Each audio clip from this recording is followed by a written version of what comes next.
chapter 34, from verse 1 hanggang verse 8. Ito po yung partikular na mga talata na atin po pagbubulay-bulayan, at yan po tayo kukuha ng mga mensahe na nais ng Panginoon na ipabatid sa atin. Ikalawang Kronika, Kapitulo 34, talatang 1 hanggang talatang 8. Si Josias ay 8 taong gulang nang maging hari ng Juda. 31 taon siyang naghari sa Jerusalem. Tulad ng ninuno niyang si David, naging kalugod-lugod kay Yahweh ang mga ginawa niya. Namuhay siya ng matuwid. Nang 8 taon ng kanyang pamamahala, kahit bata pa, ay naglingkod na siya ng tapat sa Diyos ni David na kanyang ninuno. Kaya noong 12 taon, sinimulan niyang alisin sa Juda at Jerusalem ang mga sambahan ng mga pagano, ang mga larawan ng Diyos-Diyosang si Ashira, at ang lahat ng Diyos-Diyosang kahoy o tanso. Ipinasibak niya sa kanyang harapan ang larawan ng mga Baal. Giniba niya ang mga altar ng insenso. Winasak niya ang mga imahen ni Ashira at ang mga Diyos-Diyosang kahoy at ginto. Ipinadulog niya ito ng pinong-pino at ipinasabog sa libingan ng mga sumamba sa kanila. Ipinasunog niya ang mga kalansay ng mga paring pagano sa ibabaw ng kanilang mga dambana. Sa ganong paraan, nilinis ni Josias ang Jerusalem at ang buong Juda. Ganoon din ang ginawa niya sa mga lungsod ng Manases, Ephraim at Simeon, at sa mga nawasak na nayon sa paligid ng Nephtali.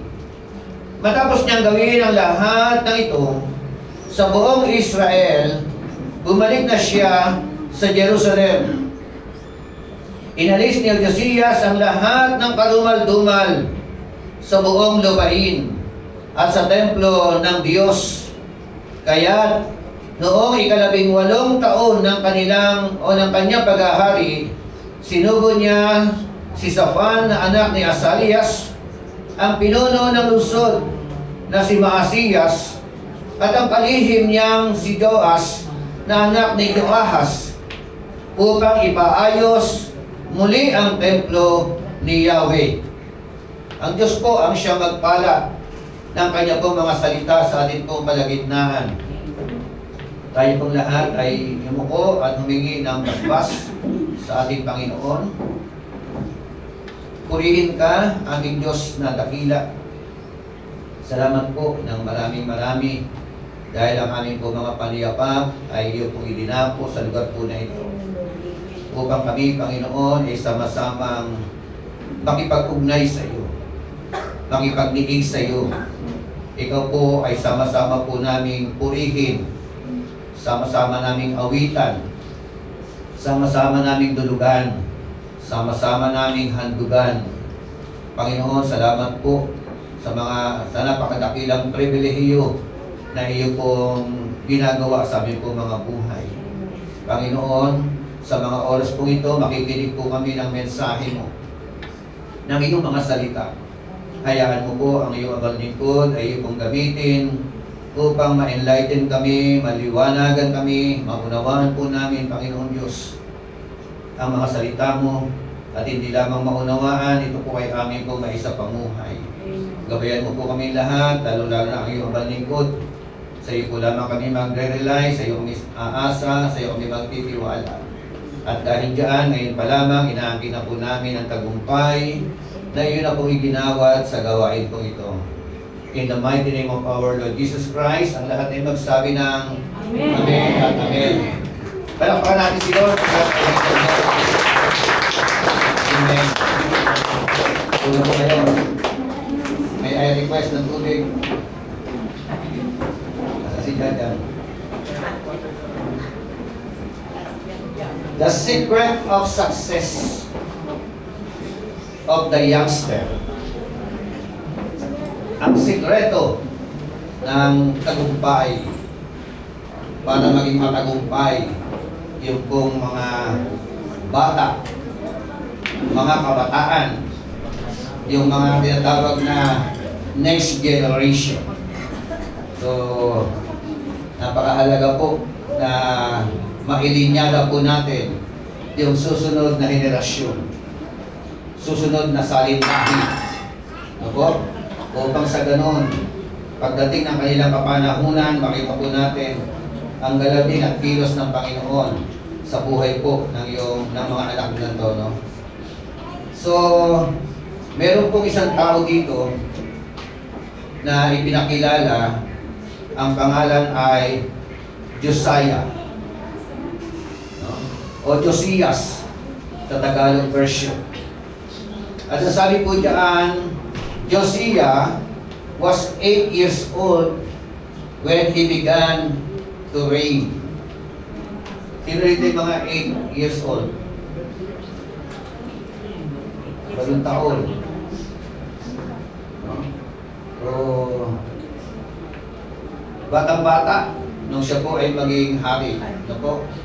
At nakita po natin kung paano naman gumalaw ang Panginoon sa kanyang buhay. So, kung pwede pala maghari ang 8 taon. Josiah was 8 years old when he began to reign.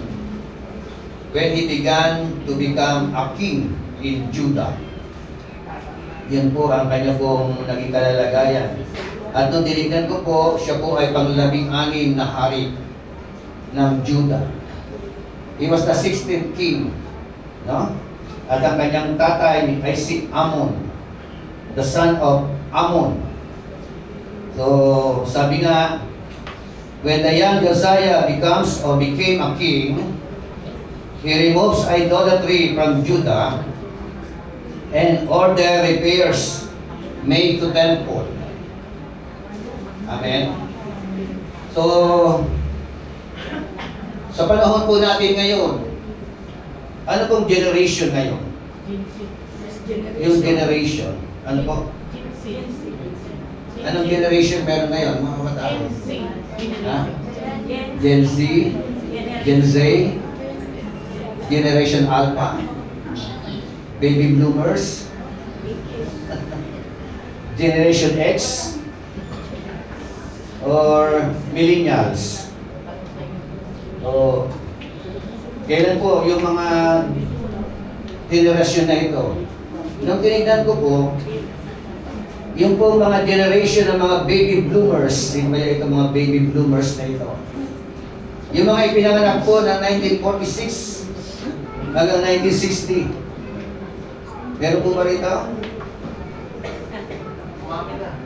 Pinanganak ng 1946 hanggang 1960. Ayan, mga baby bloomers pala kayo. Hindi ka ako kasama dyan.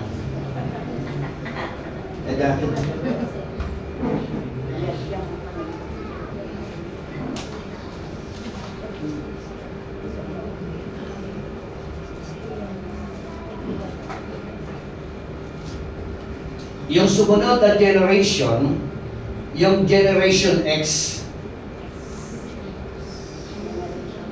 kailan? Yung mga ipinanganak na 1961 hanggang 1980. Generation X. Kasama kayo dyan, ano? Kasama na ako dito kasi 1961 ako yun.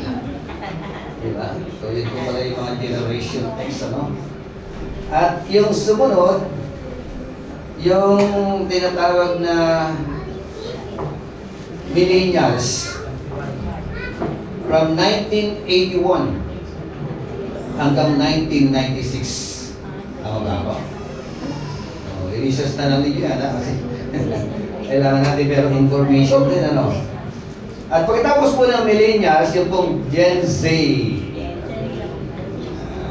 Generation Z. Diba? Ito yung ipinanganak noong 1997 hanggang 2012. 2012. At yung sumunod po, yung pong Generation Alpha. Mga ipinanganak po noong 2013 until now. So, nasa Generation Alpha na pala tayo ngayon. Ano? Kaya, iba-ibang generation. At kaya ako binanggit yung mga ito kasi po, napakaselan po ang paghuhubog ng mga bata sa ating pong kapanahunan. Napaka-critical. No? Nakakatakot. At pag hindi po natin sila naalalayan, dalhin sa Panginoon, yung bata na yan, na pagkagwapo-gwapo at pagkaganda-ganda, pagka-cute-cute, later on, magkakaroon na sungay. Tama ka? Magkakaroon na tinatawag na sungay-sungay o pagiging pangit ng kanilang mga pag-ugali. At pag hindi nabantayan, hindi na alagaan, hindi na aluga, hindi na isama sa Panginoon, hindi na kapaglingkod sa Panginoon, some other time, yung bata na yan magiging pasaway at magiging salot ng lipunan. At ang lundo, maghihimas ng malalig na baka. Are you with me? Amen. Or else, 6 feet below the ground. Kaya, ang subject natin ay napakahalaga. Very challenging. Lalo na sa mga magulang. Sa mga nanay, sa mga tatay. Ano po? So, the secret of success of the youngster. Sino gusto malaman ng secret? Amen. Secret nga eh. Di ba? Kaya, ito po ay susi. No? Bantayan natin yung ating mga anak. Bantayan natin ang ating mga apo.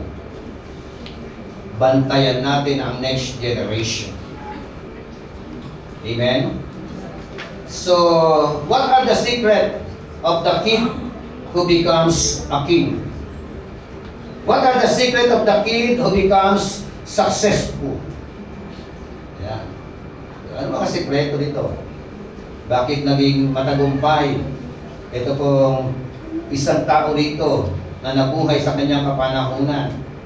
Na ang sabi nga uli doon, Josiah was 8 years old when he began to reign, and he reigned 31 years in Jerusalem. 8 taon naghari. 31 taon na nagsimula, no? 31 years. Hindi lang lahat. 39 years. No? Mula ng 8 taon. So, sabi ng talatang 2, he practiced what the Lord considered to be right, following the example of his ancestor David, turning neither to the right nor to the left. Amen. So, yan po yung ating pong tema. Ano-ano ang mga sikreto ni King Josiah? Bakit siya po ay naging successful sa kanya po pagiging hari ng Judah? Dito to, hati na po ang Israel dito.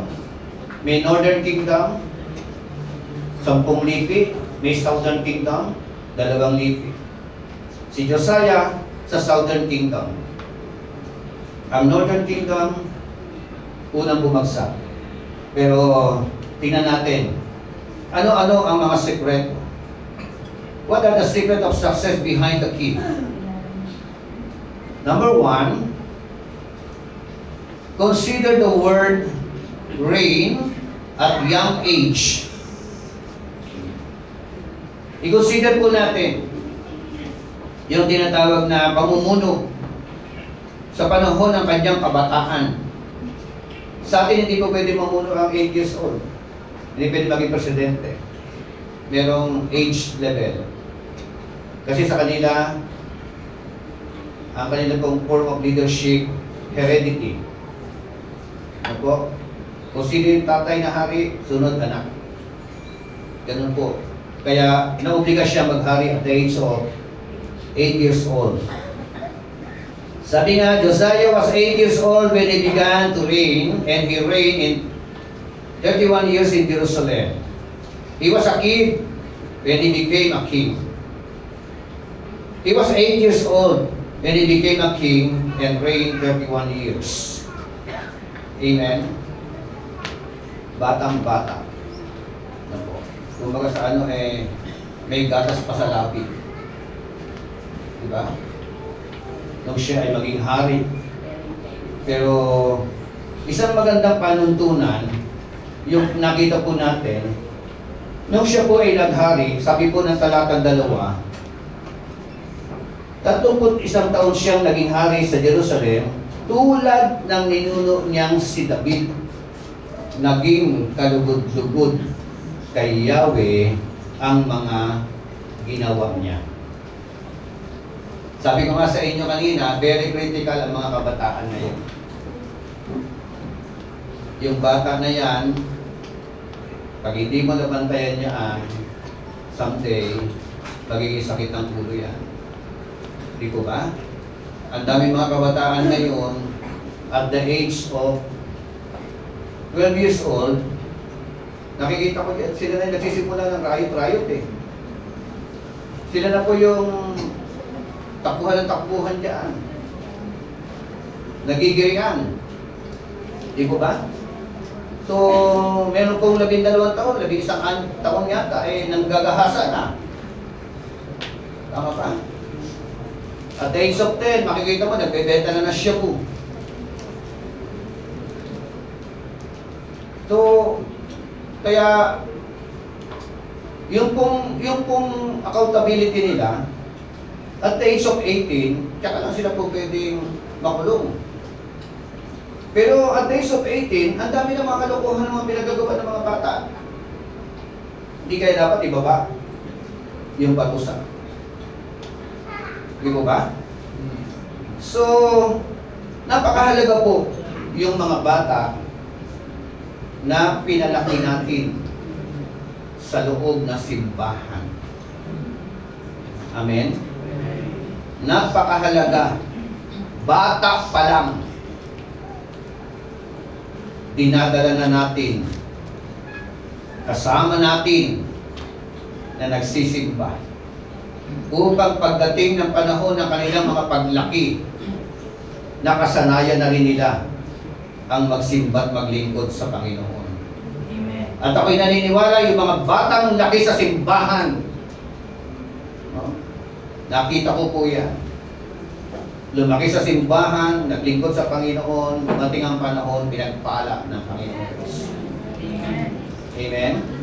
So, sabi nga po ng Proverbs chapter 22, verse 6. Ayan ba? Ituro sa bata ang daang dapat niyang lakaran. At hanggang sa paglaki, di niya ito malilimutan. That is our duty. Ang pagtuturo sa bata, nagsisimula sa bahay. Tama? Hindi nagsisimula sa simbahan. Are you with me? Amen. Paano makapagtuturo ang magulang na hindi naman naglilingkod sa Panginoon? Paano makapagtuturo ang mga magulang na hindi alam ang salita ng Diyos? Anong ituturo? Train up a child in the way she should go or he should go. So when he is old, he will not depart from it. The duty of every parents tinanggal ko na sa aking kaisipan. Yung dati kong pananaw na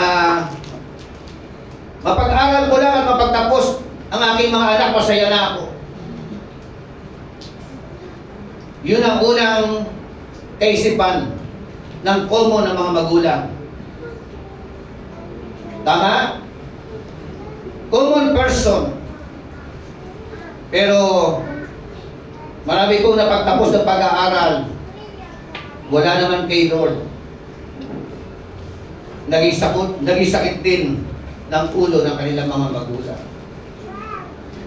Kaya nung ako'y makakilala sa Panginoon na naging mentalidad ko ang aking kaisipan, madala ko lang sa Panginoon ang aking mga anak. Kasama ko naglilingkod sa Panginoon, yun na ang kaligayahan ng aking puso. Amen. Palakpakan natin siya. Dito secondary na lang ang pagpapatapos sa mga anak. Ang una, madala mo sa Panginoon ang iyong anak. Amen. Kasama mo maglilingkod sa Panginoon ang iyong mga anak. Are you with me? So, in Ecclesiastes chapter 12, verse 1, ang sabi dyan, alalahanin mo ang iyong manlilikha sa panahon ng iyong kabataan. Amen. Taas na yung kamay ng mga kabataan. Diba? Huwag niyo maliitin ang inyong mga sarili. Kasi mula sa mga kabataan, next in line, kung pwede ikaw maging kapitan ng barangay. Tama ba? Next in line, baka po pwede ikaw maging presidente ng ating mahal na bansang Pilipinas. Are you with me? Maging principal ng eskwelahan. Or else sa kabilang banda, ikaw ay maging drug lord. Gambling lord. Diba? Depende sa tinatawag na paghuhubog ng kanilang mga anak. Kaya nakakatuwa tignan. Ano po? No, nobserbahan ko yung anak ni Sister Lani, dyan sa likod, no? Yung dalawa. Galing-galing magpuri. No? Nakaka-bless magpuri. Diba? Amen. Ilan taon na ba yan? Sasayaw sila. Ha? Oh. Sasayaw sila. Kaya, alam niyo po, bata pa lang, dalhin niyo na ang inyong mga anak sa Panginoon. Kasi pag bata yan, di makakapalag yan eh. Pag binihisan mo yan, sama yan. Are you with me? Pero pag may mga edad na yan, may kanyang utak na yan, may sarili na desisyon yan, may sarili na mga disposisyon yan. Kaya na mag-resist niyan, ayoko, kayo na lang. Pero pag bata yan, walang magagawa, pag binihisan mo, sama ka, oh. Malaman nila, maramdaman nila ang atmosphere within the church, nakasanayan nila, di ba, na naglilingkod sa Panginoon. Kaya pagdating ng araw, kunin ka man ni Lord, kunin man tayo ni Lord, may magpapatuloy, no? Na naiwan po natin para sa ating pong mga anak. Amen? Alalahanin mo ang iyong malilikha sa panahon ng iyong kabataan. Bago dumating ang mga araw na taon na puno ng kaguluhan, panahon hindi mo na madama ang tamis ng mabuhay. Amen? Oh. Pag bata ka pa, mag-camping kayo, mag-outing kayo, kaya kayo ng bundok, kayang-kaya. Diba? Ma-enjoy nyo ang hangin doon sa bundok. Pero kapag ikaw ay may edad na, anong generation? Yung 1961 hanggang ano? Baby bloomers ba? Hindi, di ba? Gen X. Di ba? Eh, lalo na yung mga baby bloomers. Di ba? Ang hirap na maglakad doon sa bundok. Hinihingal ka na. Gusto mo man tumakbo, gusto mo man lumakad, mahirapan ka na. Kaya sabi nga, train up a child in the way he should go. Alalahanin ninyo ang inyong malilikha. Remember the Lord, meaning to say, hindi lang ilagay sa isip. Remember means serving the Lord. Maglingkod sa Panginoon hanggang bata. Amen po ba? Palakpakan natin ang Panginoon. So,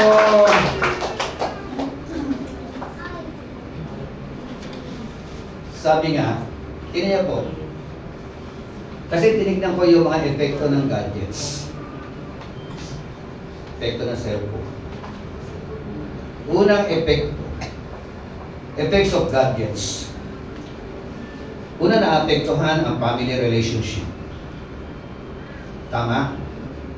May positive ba ang gadgets sa family relationship? Merong positive?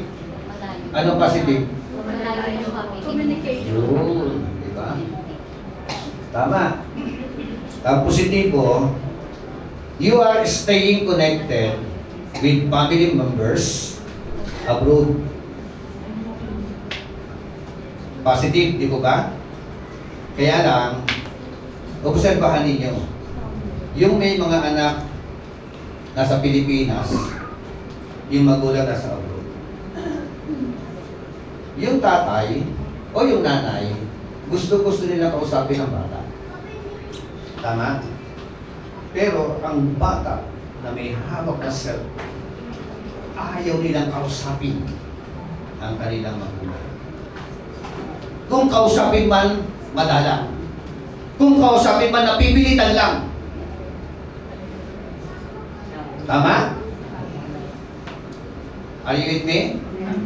Samantalang yung magulang mo na nagpapakahirap doon sa ibang bansa.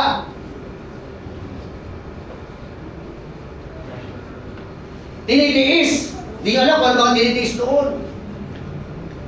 Ilang minuto, ilang oras, kausapin ka, gusto nga kausapin. Maglambing ka, through cellphone, through gadgets.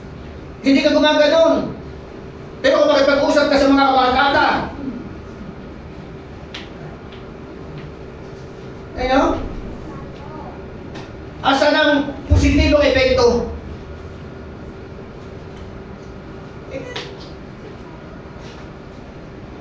Sino may mga kamag-anak sa abroad? Marami. Magulang sa abroad, kamag-anak, anak, Kapatid. di ba? Yun sana yung positibong epekto. Pero hindi po na gagampanan. Hindi po nila nabibigyan ng importansya yung positibo na yun. Tama? Ano pa na positive? Sharing info or bonding online. Extra lang ito ginawa ko. Diba? Kaya noong 1980s, mga nag-abroad, marami na homesick. Homesick. Bakit na homesick? Nag-uwi-uwi kagad sila. Kasi nga po, hirap pa ng communication noon. Diba? 70s, 80s. Pag sumulat ka ngayon, makakarating doon isang buwan. Sasagot siya, isang buwan na naman. Eh di sinulatan mo, patay na. Tama?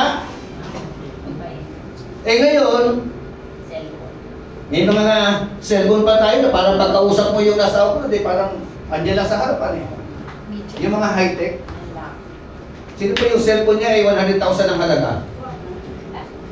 Meron bang gano'n? May 100,000 na cellphone? iPhone. Meron ano? So, gamitin yung yung tinatawag na pagkakataon na ito. Yung negatibo. Less face-to-face interaction at home. Hello? Yung relationship within the family, di ba? Kulang na ng bonding ang family. Yung anak mo, nakayuk-yuk.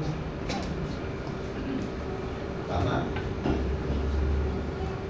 ikaw din nakayukyuk.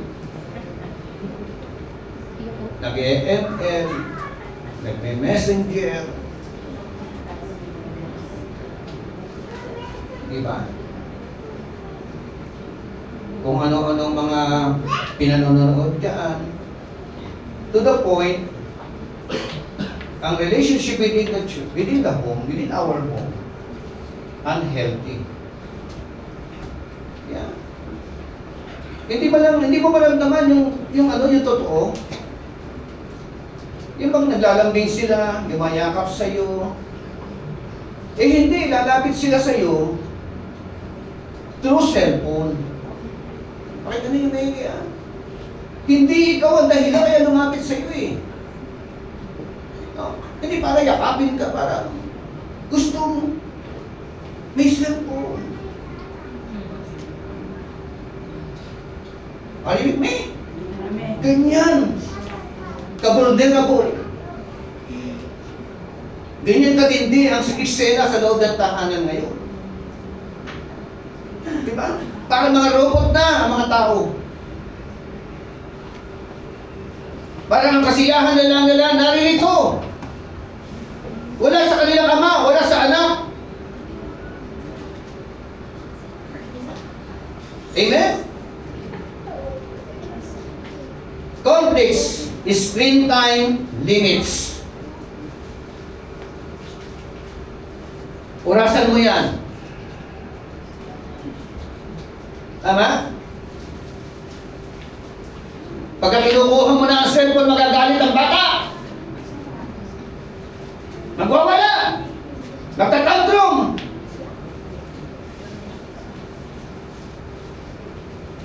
Ano na nangyari?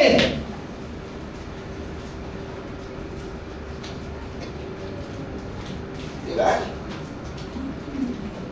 Iba ang yung epekto sa nagiging karakter ng mga bata sa ating kapanahunan through negative using of cellphone. Are you with me? So, pagdating po sa kanilang kalusugan, of course, dahil nga mahabang oras nila, lack of exercise. Diba? Mga kuba na sila. Bad posture. Malalabo ang mga mata. Tama ba? Kulang ng tulog. Bakit? Umaga na, gising pa. Nagtatalakbong, akala mo, naghihinig. Yung pala nakabukas ang cellphone.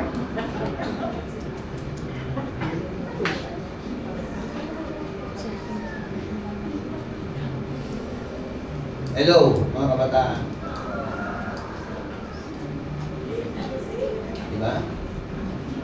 Bata pa lang, may sarili na cellphone eh. Pero wala sariling Bible.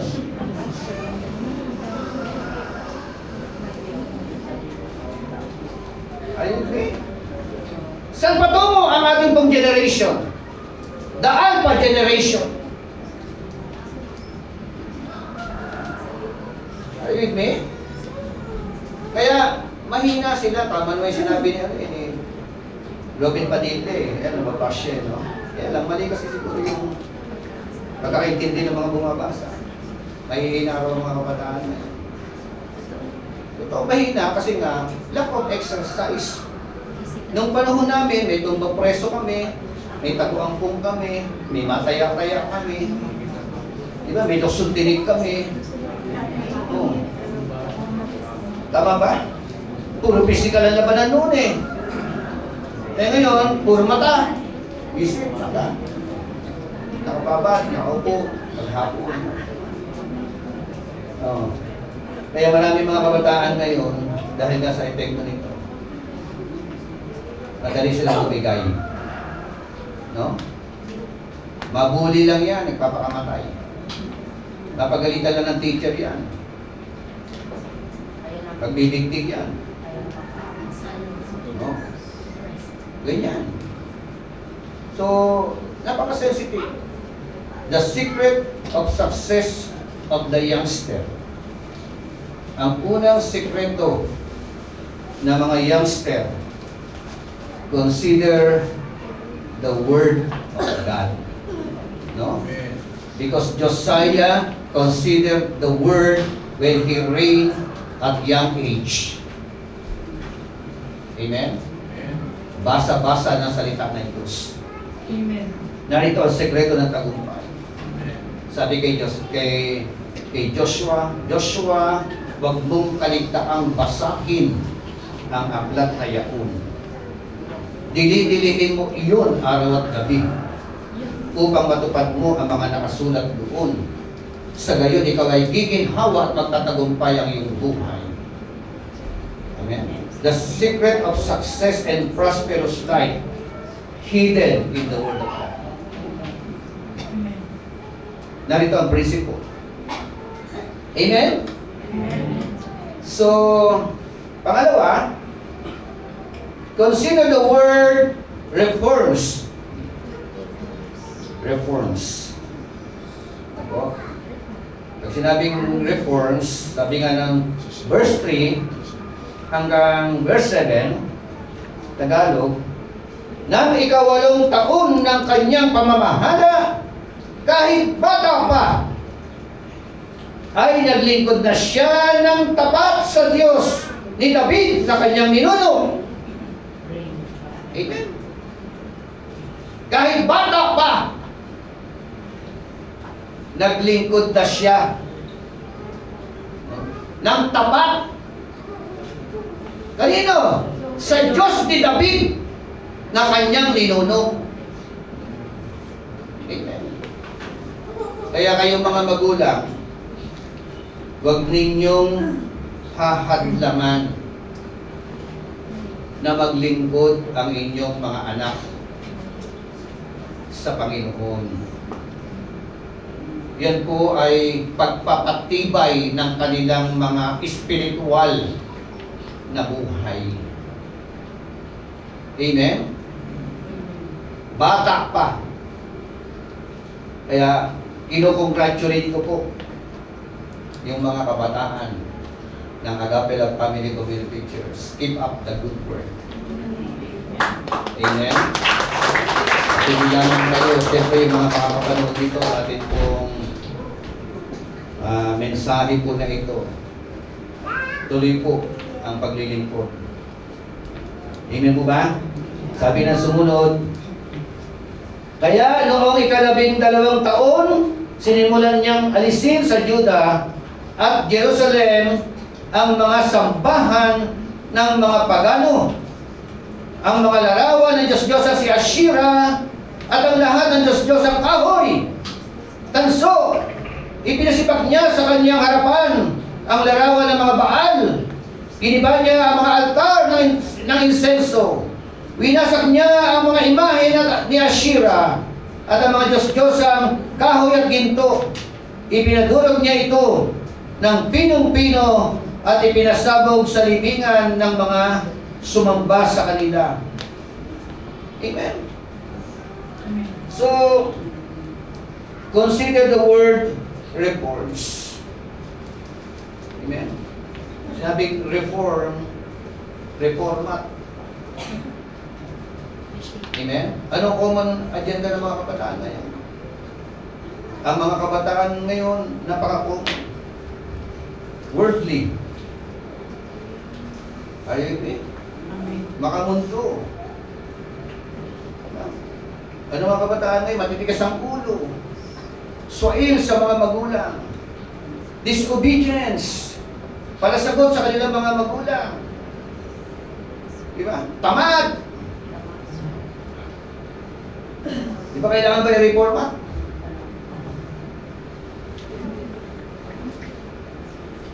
Ay, may. Paano natin marireforma?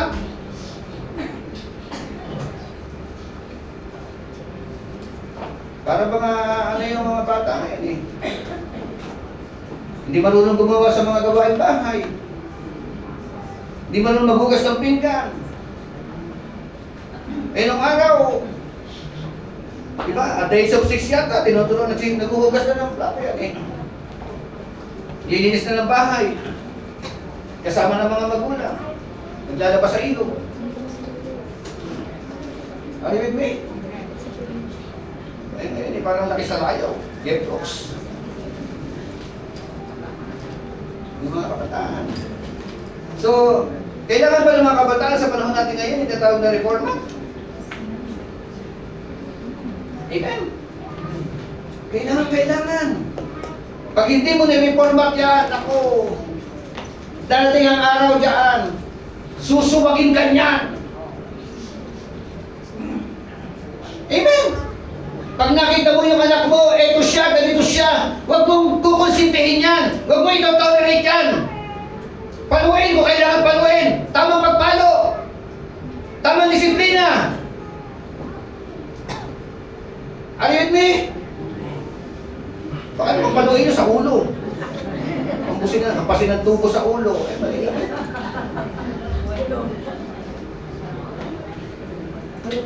Diba? Diba yung mga anti-palo bill kasi, applicable na ba yun? Anti-palo bill? Pag pinalo mo yung anak mo ngayon na wala sa lugar, Nay, papabarangay kita. Diba? O yung mga teacher, hindi na baka pwede makapabarusa. Yung nung tumitipa ka na may libro, ganun ka, may libro, bawal yun, subukan nyo gawin, tanggal ang lisensya mo. Di ba?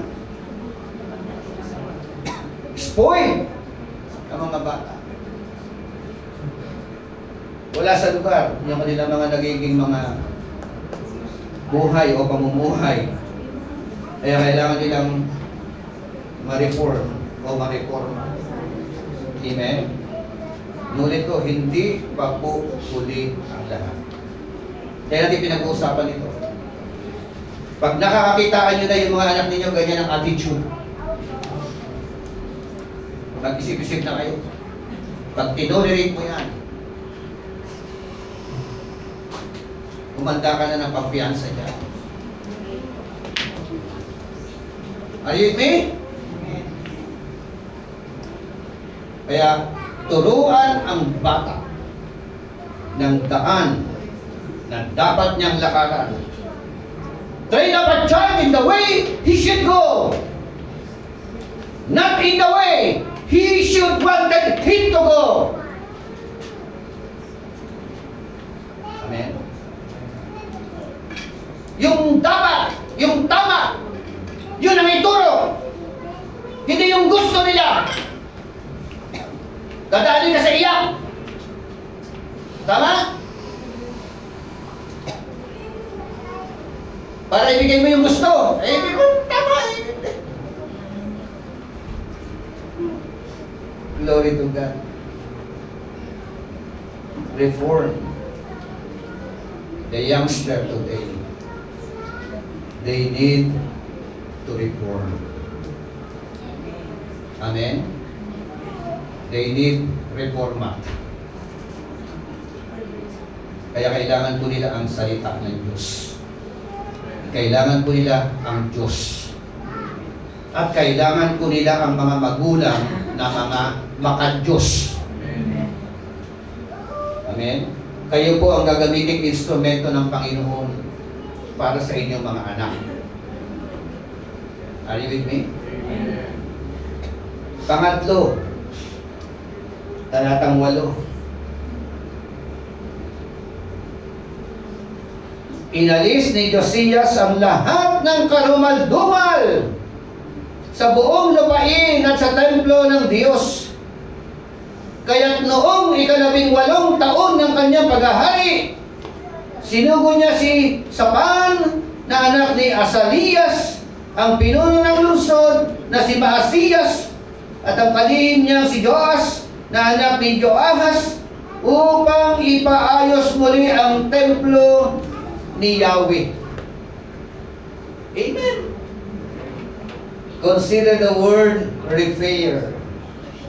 Now, in the 80th year of his reign, when he was 26 years old, he starts to purify the land and repair the temple of the Lord.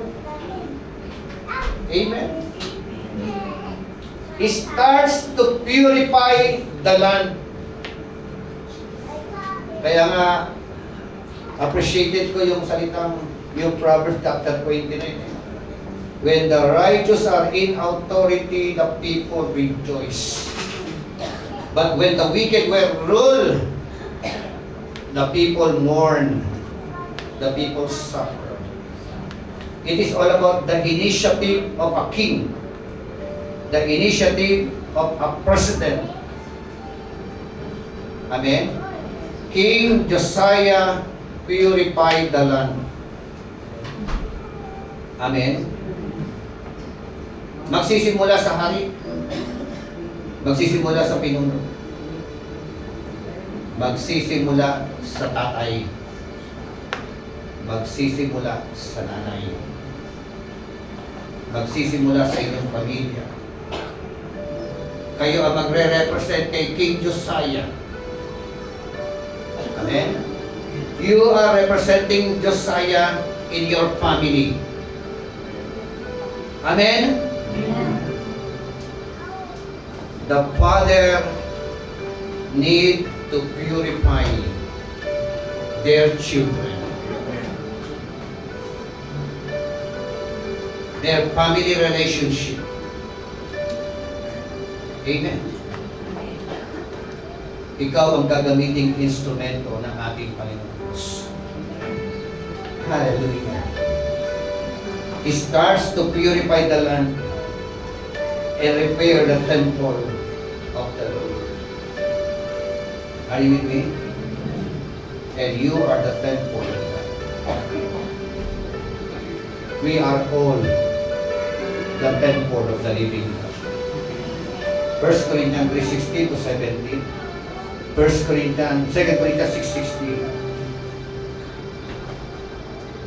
Ikaw mismo, ako mismo, tayo po mismo. We are all the temple of the living God. Huwag po natin hahayaan madungisan ang templo na yan. Huwag po natin hahayaan na masiphayo ang Diyos na nakaupo sa trono ng ating po mga buhay.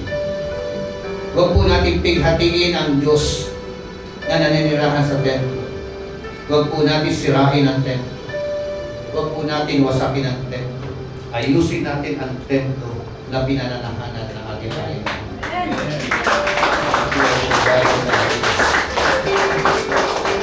He starts to purify the land and repair the temple.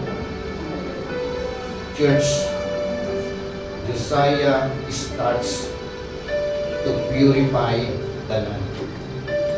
You, as father of the family, mother of your family, first of all, sa iyo mag-start. Purify your life in the presence of God. Amen? Our personal life. Palinis natin, ayos natin kay Lord ang buhay po natin. Bakit? Tatay, nanay, kasi po, may mga anak kayo na nakatingin sa inyo. Hello? May mga apo kayo na nagmamasid sa inyo. Si Josiah, naglingkod, naging hari, sinundan niya ang yapak ng kanyang nunong si David. Amen? Sabi nga ang buhay sa mundo, habang nabubuhay tayo dito, ito po ay pagkakataon na pinagkataon sa atin ng Panginoon. Amen?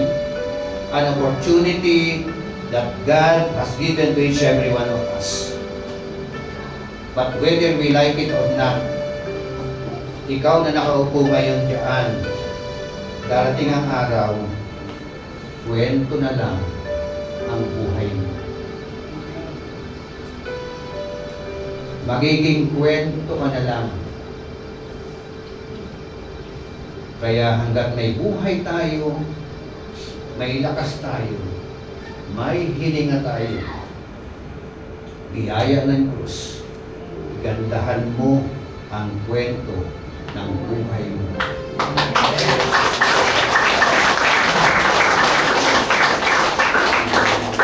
Sa tulong ng Diyos na makapagbibigay sa iyo ng kakayanan para pagandahin ang kwento ng buhay mo na pag-uusapan na lang pagdating ng panahon. Si Josiah naglingkod sa Panginoon. Ang naging pamantayan niya ang kanyang ninunong si David. Amen? Kaya nga, madalas ko nababanggit, mag-iwan ng magandang bakas para alalahanin bukas. Amen? Amen. Consider the word repairs. He starts to purify the land and repair the temple of the Lord. He surrounds himself with godly people, made them his personal advisors. Amen. Kaya napakahalaga, godly advisor. Are you with me? Amen. Napakahalaga mga magulang, our duty to our children for you to advise. Amen? At habang nag-a-advise ka, not just only your words, diba? Siyempre nangangaral ka, sinashare mo sila, tinutuwid mo ang kanilang mga buhay. Kaakibat nito yung buhay mo, nakikita nila matuwid. Amen? Kaya ito mga bata, kailangan ng magpatuwid kayo. Kung anong aral ng inyong mga magulang, itinuturo na inyong mga magulang, huwag matigas ang ulo. Huwag maging palasagutin. Huwag nagdadabog. Amen. Diba? Huwag yung disobedience. Ako'y naniniwala, walang matinong magulang na magtuturo o mangangaral sa kanilang mga anak ng mali. Amen? Amen. Yung mga magulang, mga matitinong magulang, nag-expect ng kabutihan po ninyo. Gusto kayo mapabuti. Sinasaway kayo, inaaralan kayo, makinig kayo. So, tatlong bagay yung pinag-usapan po natin. The secret of success behind the youngster. The first secret of success behind the youngster. Consider the word reign at young age. Consider the word reforms. And consider the word repairs. Kaya, inuulit ko, hindi pa po huli ang lahat. Mga magulang, pagtulong-tulungan natin ang mga bata. Huwag po natin hayaan na kung sino lang magtuturo sa kanila. Ikaw ang dapat na maging instrument to share the word of God with them. Kasama mo maglilingkod ang mga bata. Kayo po tayo na. In conclusion, a person's success does not depend on his age, but on his God. Amen. A person's success does not depend on his talent, but depending on God in connection to the talent that they have. The person's success is not all about career woman ka, career person ka. Hindi po yan ang tunay na success. It is not all about wealth. It is not all about nakatapos ka ng pag-aaral. Ang tunay na tagumpay, yumaman ka, nakatapos ka ng pag-aaral, may maganda kang trabaho, and at the same time, meron kang mayabong na relasyon sa Panginoon. Glory to God. His faithfulness and obedience to do God's will. Like Josiah, let us be a student of God's Word. Let us surround us with people who can give us godly advice. Mga kabataan, nakinig kayo sa payo. You need to surround yourself with people who are godly because they can advise. Pag godly sila, godly advice. Hindi kayo mapapaliwala. Huwag ninyong hayaan humingi kayo ng payo sa mga makamundo, sa barkada na maglalayo kayo sa inyo sa Panginoon. Dami na po napapariwara. Amen? Yes, Lord, purihin ka sa umaga po. Salamat sa mga panuntunan na amin pong napakinggan. Merong naging hari sa katauhan ni Josiah. At the age of 8, ginamit mo na po siya. At nakita po namin, Panginoon, yung mga sekreto ng kanya pong tagumpay. Nagbabad po siya sa iyong mga salita, kinilala niya ang iyong mga salita. Naging masunurin po siya sa iyong mga salita. At dahil diyan, Panginoon, nireformat mo po. Nireformat niya, Panginoon Diyos. Ginawa niya ang tamang uri ng pamumuno. Kasi hoda na magalit sa kanya ang mga tao sa kanyang paligid. Pero ginawa niya po ang tama. Tumayo po siya sa tama. He begins his reign doing the right things, not doing the things right. Lord, thank you so much dahil isa po itong pamantayan. Nakita po namin, Panginoon, ang pangangailangan nito sa aming mga anak, sa aming mga apo, sa Alpha Generation, Panginoon. Very critical. Napakasela ng kanila pong mga buhay. Kailangan nila ng guidance. Kailangan nila ng advisor. They need godly advisor, O God. Kung hindi po, mapapaliwala po sila. Malilihis sila ng landas, Panginoon. At magiging daan ito para mapaliwala ang kanila po mga buhay. Kaya kami po'y nananalangin. Alang-alang po sa mga kabataan ngayon, O Diyos. Sa mga bata ngayon, Panginoon.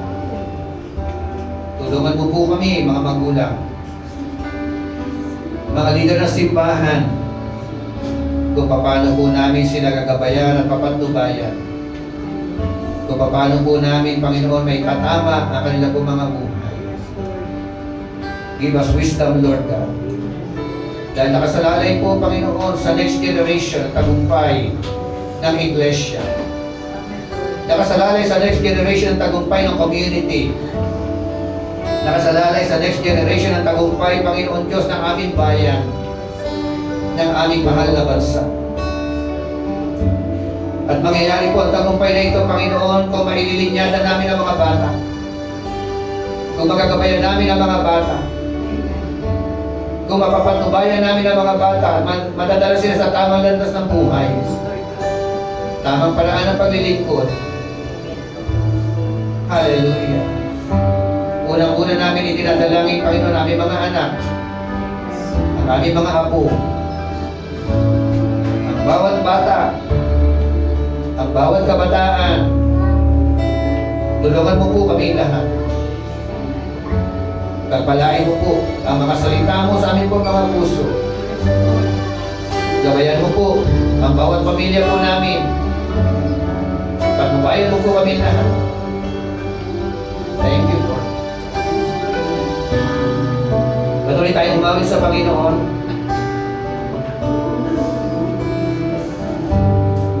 Kayo po mga magulang na nakatayo ngayon sa harapan ng ating Panginoon. Meron po ba kayong mga anak na sakit ng ulo ninyo? Hindi ko po alam ang status ng buhay ninyo, ng relasyon ninyo sa loob ng inyong pamilya. Kayo po at ang Diyos ang siya nakakaalam. Naalala ko nga po, may panahon na ako po'y naging lupon nung buo pa ating barangay. Inireklamo ng tatay ang kanyang anak sa pagnanakaw, pagkuha ng kanilang mga ari-arian. Bakit? Kasi ang anak niya po, drug addict. Ang sakit na senaryo, ang sakit na katotohanan. Ipapakulong mo ang anak mo dahil lulong sa droga. Hindi pa po huli ang lahat. Pray to the Lord. At hanggang mga bata pa po sila, huwag niyong iiwan ang anak ninyo sa inyong tahanan. Kayo lang ang magsisimba. Huwag niyong tignan ang inyong mga anak na mga malilikot o pasaway sa loob ng simbahan. They need to experience yung atmosphere within the church. Ganyan talaga ang bata.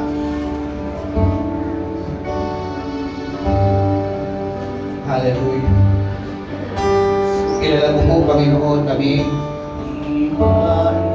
Alam mo po ang senaryo ng bahay namin, ang tahanan namin, ang relasyon namin sa loob ng aming pamilya. Sino man po rito, Panginoon, na may problema sa kanilang mga anak. May mga anak na matigas ang ulo. May mga anak na sakit ang ulo ng kanilang mga magulang. Mga anak na napariwala. Anak na nalihis ng landas. Panginoon, namamagitan po kami. Ininadalangin po namin sa iyo, Panginoon, ang aming mga anak, mga apo, Panginoon, the next generation. Kahabagan po sila. Kayaan mo po, Panginoon, aming po buong sambahayan. Sama-sama naglilingkod sa iyo, Panginoon. Abutin mo po ang aming mga mahal sa buhay. Huwag mo po kayaan na kami lang ang nagsisimba, kami lang ang naglilingkod, Panginoon. Maawa ka sa aming mga mahal sa buhay, Panginoon, na kung darating sa kanilang mga buhay ang sila po ay hunin mo, walang assurance na kaligtasan, walang katiyakan, Panginoon, na mapupunta sa piling mo. Dahil nabubuhay sila, Panginoon, sa kabuntuhan.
Ready po ba tayo bumigil sa presensya ng Panginoon? Lalo tigit ang mga magulang. At habang nakapigit po tayo, mag-usal po tayo ng panalangin para sa ating mga anak, para sa ating mga apo. Open your heart in the very presence of God. Talk with Him. Because the Lord our God is an omnipresent God and omnipotent God. Come on, church. Pag-pray po din natin ating mga anak ay yung mga anak. Sabitin ninyo ang kanilang mga pangalan for their good future, for God's guidance and protection, God's wisdom. Come on, church. They need your prayer. Hallelujah. Yes, Lord. We are praying for our family, for our loved ones. We are praying for them. Hallelujah. Tulungan po kami. Paano po namin pagalakihin ang aming mga anak, mga apo? Tulungan mo po kami, Panginoon Diyos, na maging simpleng halimbawa, magandang halimbawa. Ang buhay namin sa harapan po nila. Kung meron po mga may anak dito, O Diyos, na hanggang ngayon, hindi nila makasama na naglilingkod sa iyo. Pinapaabot po namin ang panalangin na ito, alang-alang sa kanila po mga anak, mga apo, Panginoon Diyos. Kahabagan mo po ang aming po mga pamilya.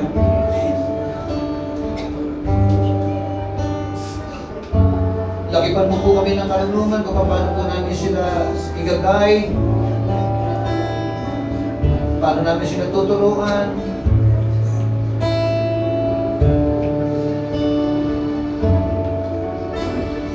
Masakit makita, Panginoon Diyos, ang aming anak na napapariwara. Masakit makita, Panginoon Diyos, ang aming anak na maghihimas ng malamig na bakal. Masakit po makita na mag-suffer, Panginoon, ang aming mga anak. So help us, Lord. At tulungan mo rin po sila, Panginoon Diyos.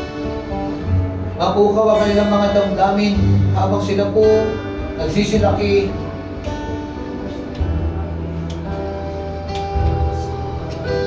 Maging totoong naglilingkod sa iyo, Panginoon. Dahil yun po, pinakamagandang achievement ng tao, Panginoon, habang nabubuhay po kami dito. Ang mailapit po namin sa iyo ang aming mga anak at ang aming mga anak ay makalapit sa iyo, Panginoon Diyos. Dahil ikaw ang tanggulan namin, ikaw ang pag-asa namin, ikaw, Panginoon, ang bukal ng tagumpay po namin. Wala po kami ibang pwedeng asahan kundi ikaw lamang, lalo sa panahon po na ito na magulo. Hindi namin alam ang mangyayari bukas. Panahon ng digmaan, panahon ng katatakutan. Wala po kami pwedeng isahan kundi ikaw lamang. So bless us, Lord. We give you praises, Lord.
pinasasalamatan mo.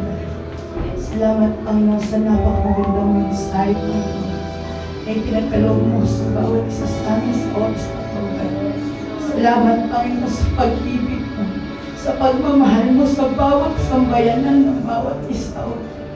Lord, thank you, Panginoon, kung paano nga po, Panginoon, ginamit mo, Panginoon, ang iyong lingkod, Panginoon, upang ibahagi, Panginoon, dakilahan, Panginoon, sa bawat pamilya, Panginoon, na narito. Salamat, Panginoon namin, Diyos Lord, na tunay nga po, Panginoon, ang lahat ay nagaganap sa bawat pamilya, O God. Ako saan, Panginoon, nagkakaroon ng hitwaan, nagkakaroon, Panginoon, ng hindi pagkakaunawaan, dahil nga po sa takbo ng mundong ito, O God. Salamat po, Panginoon, kasi nariyan ka, Panginoon, siyasan mo ang mga puso ng bawat isa. Alam mo ang mga pinagdaraanan ng bawat isa, O Lord. Salamat, Panginoon. Salamat, Panginoon namin, Diyos na buhay. Na tunay nga po nagtuturo ka, Panginoon, kung paano ang iyong mga anak, Panginoon, ay maging mabuti at tuwarang Kristiyano, O Lord. Salamat po, Panginoon, na sa kabila, Panginoon, ng aming pinagdaraanan, Panginoon. Dahil ka, Panginoon, na nagliliwanag upang ayusin ang kaguluhan sa bawat sambayanan, O God. Salamat, Panginoon, sa iyong pag-ibig sa bawat isa sa amin, O God. Na bagamat kami, Panginoon, ay nakakapakinig ng mga salita, pero nandun nakakapasok ang kaaway. Pero thank you, Lord, sa mga salita mo na patuloy na kumikilos sa bawat sambayanan namin, O God. Hallelujah, Lord! Hallelujah! Hallelujah, Lord! Ikaw ang aming Diyos ng kaayusan. Patuloy namin tinataas sa iyo ang aming mga mahal sa buhay. Na mga malaman sila dito, Panginoon. At ikaw ang aming Diyos na siyang aayos at kikilos, Panginoon, sa puso at isip ng bawat sambayanan namin, ng bawat pamilya, O Lord. Mag-ari ka, Panginoon, sa bawat isa, O God. Tulungan mo kaming maging mabuting magulang sa aming mga anak. Tulungan mo ang aming mga anak na maging mabuting anak sa bawat isa sa amin, O God. Tulungan mo kami, Panginoon, lalo na ang makasunod sa iyong kalooban. Maging mabuti kaming anak mo, Panginoon namin, Diyos na buhay. Salamat sa iyong pag-ibig.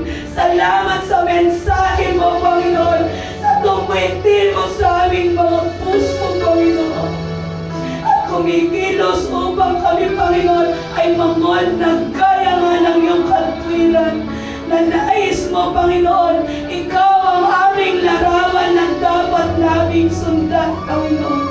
Ikaw ang aming wangis, Panginoon, na dapat kami ay maging wangis mo.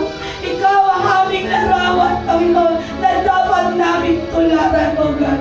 Kaya salamat sa oras na ito, Panginoon. Salamat sa kagalingan ng puso at pag-iisip, Panginoon, ng bawat pamilya na narito. Sa iyo lamang po ang lahat ng papuri, pasasalamat at pagluwalhati sa tanging pangalan mo, Panginoon Jesus. In Jesus' name we pray. Amen. Pagkat kumakamay.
ang dakilang pag-ibig ng ating Diyos Amang sumasalangit na kanyang patuloy na inilalagak sa ating mga puso. Ang masaganang biyaya, pagpapala na nagmumula sa ating Panginoong Jesucristo na nagdudulot ng kaligtasan at ang walang hanggang pakikipisan ng Diyos Espiritu Santo na siya nating gabay, patnubay at dakilang tagapagturo. Sumainyo nawa ang pagpapala mula sa Ama, Anak, at Diyos Espiritu Santo. Paliwanagin nawa ng Panginoon ang kanyang mukha sa bawat isa sa inyo. Lingapin nawa tayong lahat na ating mapagmahal na Panginoon. God bless us all. To God all be the glory. Soli Deo Gloria.